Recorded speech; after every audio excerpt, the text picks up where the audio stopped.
पति परमेश्वर कहानी के भाग 5 में आप सभी का स्वागत है। शुरू करेंगे आज की कहानी। वीडियो को आप सभी प्लीज़ लाइक और शेयर ज़रूर कर दिया करें, और अगर आपने अभी तक चैनल को सब्सक्राइब ना किया हो तो सब्सक्राइब कर लीजिएगा। एसी ऑन था और माधवी बैठी हुई थी। अशोक कमरे में आकर कपड़े लेकर बाथरूम चला गया। बाहर आने पर बगल में बैठ गया। अब बताइए, आप क्या ब्रश कर आ रहे हैं? उसकी क्या ज़रूरत? देखा नहीं मैं ड्रिंक नहीं करता, और जिसकी चाहत थी वह बगल में है, तो बेकार चीज़ की क्या ज़रूरत? मधु ने पूछ, समय नहीं देंगे आप? सो जाइए, जब समय आएगा तो आपको बाहों में भर लूँगा। और निहारता लेट गया। माधवी अब पलक देखती रह गई। ये कैसी रात है, और यदि यही नियति है तो कर्म भी अपने अधीन करना पड़ेगा। उठकर चली गई किताबों के बीच। सुबह अशोक ने देखा उसके बगल का हिस्सा खाली है। उठकर इधर उधर देखता स्टडी रूम में झांका तो वहीं टेबल पर पड़ी थी। उठा लाया बाहों में और लिटाकर लिहाफ ओढ़ा दिया। सहलाता रहा सर को। दरवाजे की दस्तक से खोल दिया तो काकी चाय लिए आई थी। चाय लेकर बाहर चला गया। देवकी आ गई तो सब सुनकर खामोश हो गई। लगता है देवर जी को तुम्हारी बचपन की बात लग गई, जो गांठ बांध बैठे हैं। दीदी, हम भी ठकुराइन हैं और बहुत ऊंचे आदर्शों में पले। चलने दीजिए, जीवन नियति को तो बदल नहीं सकते। आप चलिए, मैं फ्रेश होकर आती हूँ। शाम तक पूरा घर खाली हो गया। रात को खाने पर पूछा कि पिताजी क्या प्रॉब्लम है फैक्ट्री में? रेस्ट कर लो, फिर बातें करेंगे। 5 वर्ष हो गया। रेस्ट तो कर्म पहले। कितने बजे निकलते हैं? 9 बजे तैयार रहना। अगर आपने इस कहानी के भाग 1, 2, 3, 4 को न देखा हो वीडियो, तो आप सबसे पहले जाकर के वो वीडियो ज़रूर देखें। रात उसने पति परमेश्वर से कोई बात नहीं की तो अशोक एक जर्नल ले आया। इसमें की कुछ डिज़ाइन हमने परिवर्तित कर दी हैं, तो मेरे लिए भी समय निकाल लीजिए। जी अवश्य। आपकी पुरानी वाली कहाँ है? वो तो दुकान पर है। कुछ नहीं कहा और वैसे ही स्टडी में चली गई। थर्मस से चाय उड़ेली और पीती पड़ती रही। सारी उमंग एक किनारे होती रही। लगा नदी और चौड़ी हो रही है। रात 3 बज गए तो उठी और कमरे में आकर सोफे पर सो गई। सुबह 8:30 बजे वह पैंट शर्ट और कोट और जूते में पिताजी के समक्ष थी। Good morning sir. Very good morning, welcome. Durga Singh कुछ समझ रही थी। चले गए दोनों तो अशोक से पूछा कि तुमने ये क्या किया? अभी समय लगेगा माँ, और कहकर कमरे में चला गया। देवकी ने सास को पहले ही सब बता दिया था। फैक्ट्री प्लाईबोर्ड की थी, हाई क्वालिटी पर इधर यूनियन वालों ने बहुत परेशान कर दिया था। प्रोडक्शन कम हो गया था। पिताजी के साथ सब कुछ जानकारी लेती रही। जीएम को बुला लिया कमरे में। लंच के समय अयोध्या सिंह बैठ गए और माधवी सवाल जवाब करती रही। बहुत डांटती रही हर जवाब पर। आइए जीएम के साथ फैक्ट्री घूमती रही। 2-4 को बुलाकर बात करती रही। किसी को भी कुछ नहीं कहा। कमरे में आकर जीएम को समझाकर वार्निंग दे दी। एक ही कमरे में 2 यौवन रसहीन हो रहा था। एक छोर रिक्त रहता। 1 हफ्ते बाद जब वह फैक्ट्री में थी तो नेता को बुलवाया। आते से ही बैठ गया तो आकर कॉलर पकड़ उठा दिया। बैठने के लिए नहीं बुलाया है।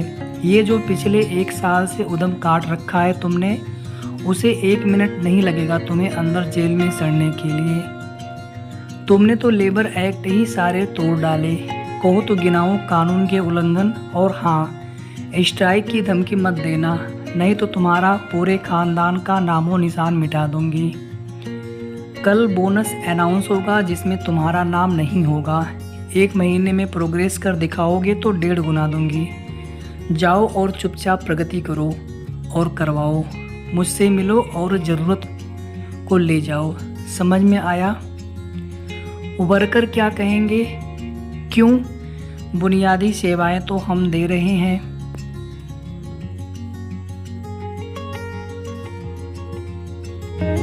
पगार कम है तो प्रोडक्शन बढ़ाओ और ज़्यादा पगार लो। प्रोडक्शन बढ़ाओगे तो हम नया डिपार्टमेंट खोलेंगे, तुम भी बढ़ोगे। नमस्ते कर चला गया। अगले 10 दिनों में ही फैक्ट्री में रंगत नजर आने लगी। माधवी को इसी में खुशी मिली तो वह तंदुरुस्त होने लगी। प्रशांत एक सोने की चैन ले आए और रात खाने पर बोले, भयाहू माधवी, यह मेरा उपहार लो। तुमने 10 दिन में वह कर दिया जो हम आदमियों से न हुआ। चलो मेरे प्रोजेक्ट में भी हाथ बटाओ। दुर्गा सिंह जोर से बोल पड़ी, काट लो बहू को, पर अशोक को कुछ मत समझाना तुम लोग, और उठकर चली गई। भैया, आपके प्रोजेक्ट के लिए जर्मनी या अमेरिका चलना पड़ेगा। बिना कंसल्ट किए दिमाग लगाना बेकार।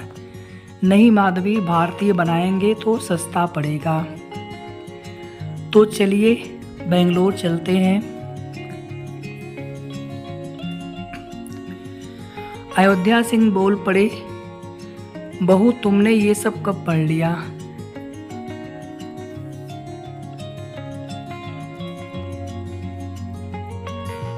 उस दिन भैया बात कर रहे थे तो बहुत कुछ पढ़ डाला। मूर्ख रहकर बातें नहीं करनी चाहिए। अशोक उठकर चला गया। माधवी, लगता है कि कुछ तकरार है तुम पति पत्नी के बीच। बोलो बेटा। पापा जी, यह हम लोगों की नियति है तो हमें ही सुलझाने दीजिए। भैया, आप तो इंजीनियर हैं, फिर भी मैं और पढ़कर आपकी मदद अवश्य करूंगी। मेरे लिए नया काम होगा। पापा, जरा लेबर कमिश्नर के साथ एक लंच रखिए जल्दी। Good night. करीब 10 दिन बाद कमरे में काकी चाय रख गई थी। फ्रेश होकर आई तो पूछा, आप वो जर्नल के साथ अपनी वाली डिजाइन अभी तक नहीं लाए? बहुत नाराज हैं। आप मेरे साथ बिस्तर पर क्यों नहीं सोती? मैं क्या आपको जकड़ लूँगा?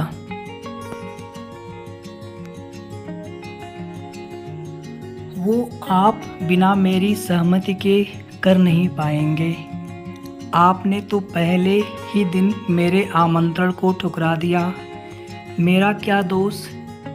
ले आइए तो मिक्स कर बना लें। थोड़ी प्रैक्टिस कर लंदन में आपके स्पॉन्सर के रैंप पर मैं भी चलूं। वाट? महादेव जी, दिल्ली आईपी की पढ़ी हूँ, कॉलेज की टॉपर हूँ हर क्षेत्र में। वो तो एमआईटी में शांत हो गई कि इतने प्यारे पतिदेव मिले हैं तो छोड़ नहीं सकती। दूसरा, पिताश्री के वायदे को लेकर कि फैक्ट्री संभालना है। सो जाइए तो जरा भैया का प्रोजेक्ट देख लूं। आपने मुझे एक बार फिर मूर्ख कहा। अभी तक वह खड़ी थी तो धीरे से चलकर बगल में बैठ गई और एक हाथ थाम लिया और सहलाती रही। बोली, आपके दुकान में सबसे अच्छा लहंगा 2 लाख का मिलता है और मान लीजिए खरीदने वाली यह छोड़कर चली जाए कि आपको नहीं मालूम इस लहंगे की मैचिंग जूती कहाँ मिलेगी, तो मन महसूस कर रह जाएंगे। आप टेनिस नहीं खेलते तो वहाँ मत रहिए जहाँ बातें हो रही हैं, या फिर थोड़ा बहुत जानिए ताकि आप भी बातों का हिस्सा बनिए। वैसे भी आप मेरे जीवन के मौर्य हैं तो आपको कुछ कहना पाप होगा। मेरे अंदर सदैव नई चीज़ों के ज्ञान की जिज्ञासा रहती है, इसलिए भैया के प्रोजेक्ट को पढ़ डाला। बेकार की बातें दिमाग खराब करती हैं स्वामी, और कुछ नहीं। हाथों को चूम कर चली गई। अशोक के मन में स्वयं के प्रति एक जिज्ञासा उभर आई। यह वह माधवी नहीं है, मेरी पत्नी है, और क्या मैं अपने स्वयं के अहंकार में डूब नहीं रहा? आज की बात से कितना क्रोध था, पर अभी की बात तो कितनी सच है। दुकान पर ग्राहक को हम केवल बेचने के चक्कर में रहते हैं, और कभी कभी वही होता है जो माधवी ने कहा।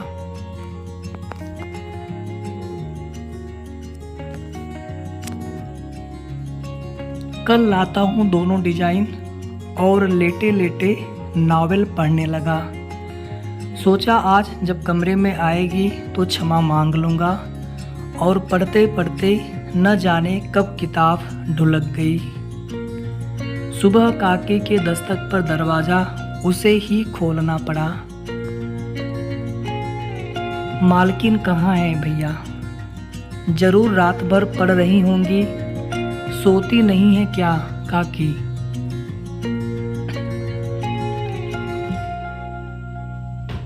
कोई धुन लग जाए तो हफ्तों नहीं सोती। चलिए अंदर, तब तक वह लैपटॉप लिए बाहर आ गई। Good morning dear. काकी, भैया उठ गए? बाहर सब चाय पी रहे हैं, वहीं ले आइए। और चली गई।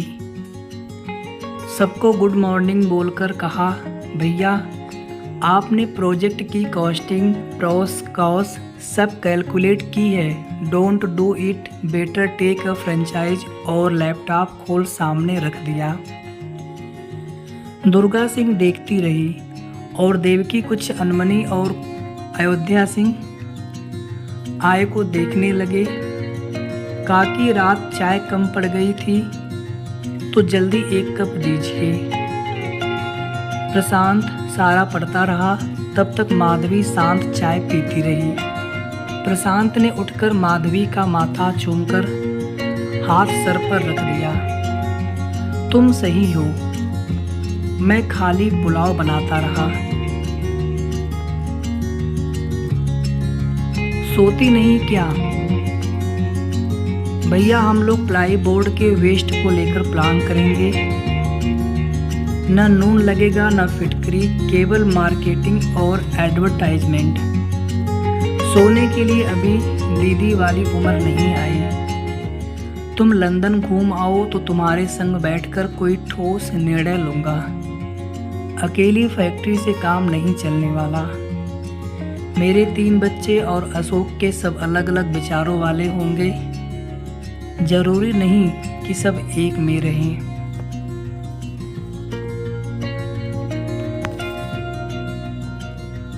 अयोध्या सिंह बोले, क्या बात है प्रशांत, कुछ परेशान हो? नहीं पापा, आज माधवी सही मायने में परिवार को नई दिशा दे रही है। हम आपके पैसे से ऐश और ख्याली पुलाव पकाते रहते हैं, पर इसने देखिए बिना कहे आंखें खोल दी। करोड़ रुपए ले लेते, पर उसके बाद।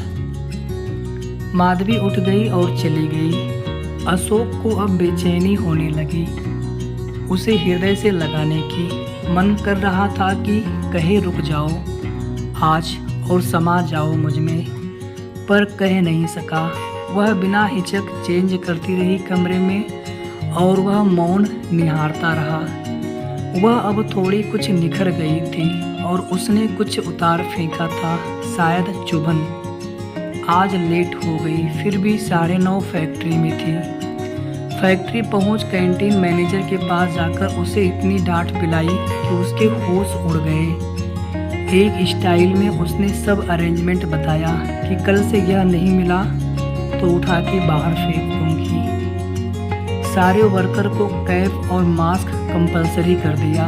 नहीं लगाने पर आधी पगार दिन की काट दी जाएगी। ओवर टाइम बंद कर दिया, और हर हफ्ते का टारगेट जीएम को इतना टाइट कर दिया कि सांस लेने की फुर्सत नहीं। रोज हर स्टॉकिस्ट से कॉल पर बात करती और भैया को बताती कि आप दिल्ली मुंबई को कैप्चर करिए और शान से घूमिए। यूनियन के नेता को बुलाया। तुम्हारा बाप तो कुम्हार था, जिंदा है अभी? जी, खिलौने बनाते हैं। वाह, 4 बजे ड्यूटी खत्म हो जाएगी तो ले आना यहाँ। कोई काम है? बुढ़े हो गए हैं। ये तुम बोर्ड का लुगदी चोरी कर किसके लिए ले जाते हो? निकाल दूं तुम्हें? क्षमा कर दीजिए, मैं घर पर खिलौने बनाता हूँ, रंग रंगाकर दुकानों को देता हूँ। ठीक है, 3 दिन में एक खूबसूरत 1.5 फुट की गुड़िया बनाकर लाओ, मेरी मेज पर खड़ी रहेगी। वह पैरों पर गिर गया। माधवी मुस्कुराते हुए कहा, जाओ। फोन किया भैया को कि आपका एक प्रोजेक्ट शुरू हो गया। इसके आगे अंतिम भाग 6 में जल्द मिलते हैं आप सभी से। तो स्टोरी कैसी लगी आप सभी कमेंट करके ज़रूर बताएं, और वीडियो को आप सभी प्लीज़ लाइक शेयर करना ना भूलें। और इसी तरह की अच्छी स्टोरीज देखने के लिए, सुनने के लिए अगर आपने अभी तक चैनल को सब्सक्राइब ना किया हो तो सब्सक्राइब सबसे पहले कर लीजिए। धन्यवाद।